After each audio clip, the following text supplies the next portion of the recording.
until we are satisfied that we've adequately captured the existing conditions.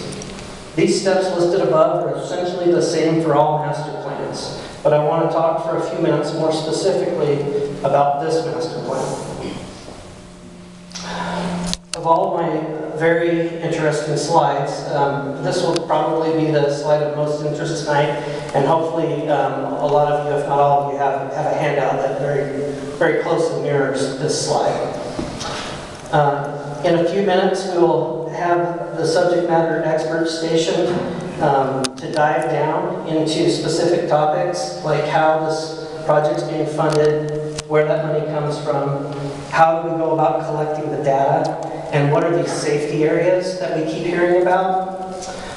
What I want to lay out with this timeline is some of the major milestones and our best guess on when those milestones will occur.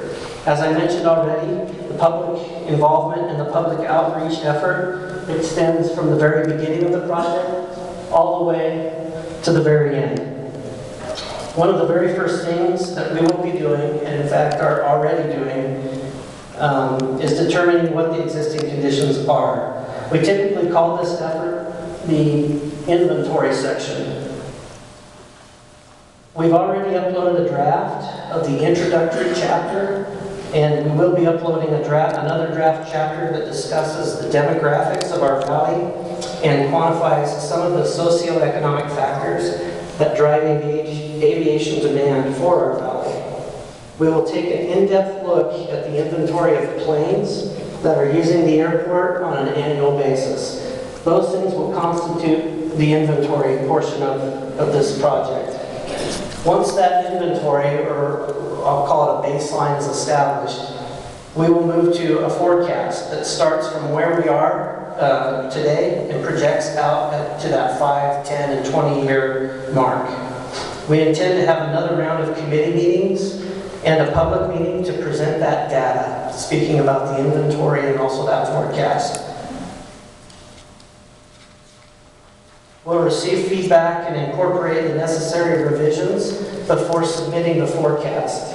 The City Council will review and authorize us to submit that forecast for FAA approval. The master plan will essentially pause at that point because the forecast is the one thing in the whole process that the FAA approves. So you'll see I've kind of got these two in red, and I think those are, when we talk about decisions being made, those are two I wanted to highlight and make sure everybody takes note of. The first one is the FAA review of the forecast. Like I mentioned, the project will essentially take a pause once that forecast has been submitted to the FAA for approval. Everything that we do after the forecast is approved is based on defining the facilities required to adequately service that approved forecast. We would expect to have our data gathering and the draft forecast ready towards the end of this spring going into this summer, sometime in that June time frame. Once we've submitted a forecast that has been vetted by our city leaders and approved by the FAA, we will then shift our focus to facility requirements and developing alternatives that would accommodate the service level specified in that forecast. Alternatives are basically design options that meet the minimum design standards and allow the sponsor different looks at what is possible. One of the options that we evaluate during this process is always a do-nothing alternative. The scope of this master plan is to evaluate the existing site. If the existing site cannot meet those facility requirements, looking at other site options would be beyond the scope of this master plan. However, this master plan would make the determination that the existing site cannot meet the facility requirements. The alternatives, about right here in the schedule. The alternatives will be narrowed down to 3 alternatives chosen by the city, at which point we will start to develop cost estimates, potential phasing, and scheduling estimates for those alternatives and present that information to the city. The city will choose their preferred alternative. From that decision, we will then develop an airport layout plan drawing set These drawings will depict the preferred alternative. At that point, we will perform an environmental overview on the impacts of that alternative. Things like noise, approach, potential land acquisitions, etc. These documents will all be made available in draft for public comment.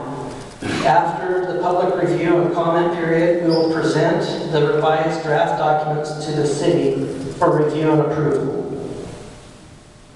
The city is the approving authority for this plan and the ALP drawings. The FAA will sign and accept the city's plan and associated airport layout plan drawings. Lastly, we will again present the project in summary and in its final form in a public meeting. We're estimating an 18 to 24 month timeline, but I stress that that is an estimate.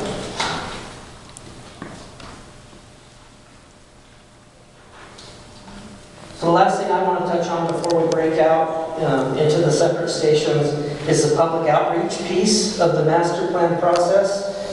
How will I be informed and how can I be heard? I wanted to read an excerpt directly from the advisory circular. It says an effective public involvement program should provide these stakeholders with an early opportunity to comment before major decisions are made, provide adequate notice of opportunities for their involvement, and should provide regular forums throughout the study. Some of the efforts that we've undertaken so far are listed here. We encourage everyone to visit the website, take advantage of the public comment forums provided, participate in the discussion through our social media channels, and continue to attend public meetings. A lot of the information that we've shared tonight comes from guidance created by the FAA called those advisory circulars. Those reference documents are also available on the Heber Valley Flight Path website. We have also uploaded previous airport master plans studies that date back to 1984, if you're interested in reading those. One of our goals is to provide source documentation for those folks who want to take a deeper dive into that information. Another goal of ours is to summarize those portions of the information that we believe are most important for our city leaders and the public at large, so the community can make the best decisions based on the best information.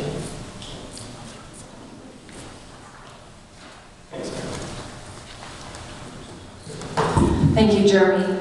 I think it's fair to say this feels a little bit like drinking out of a fire hose, and I think our council would agree that we feel like that often. So we will continue to inform you, we will continue to answer questions and take your feedback throughout this process as it is complex and detailed. So what we'd like to do now is we're going to split. We have a few stations in the back. There's one for methodology, over in the corner, and also the public comment table. There's a place to write down your comments or just ask and have those written down. Methodology. Over here we have operational standards, and then up in this corner we have funding. And I would like everyone who's here that can answer questions, will you raise your hand or stand up so people can see? Stand up, actually. All the people who are standing up are people who are able to answer questions.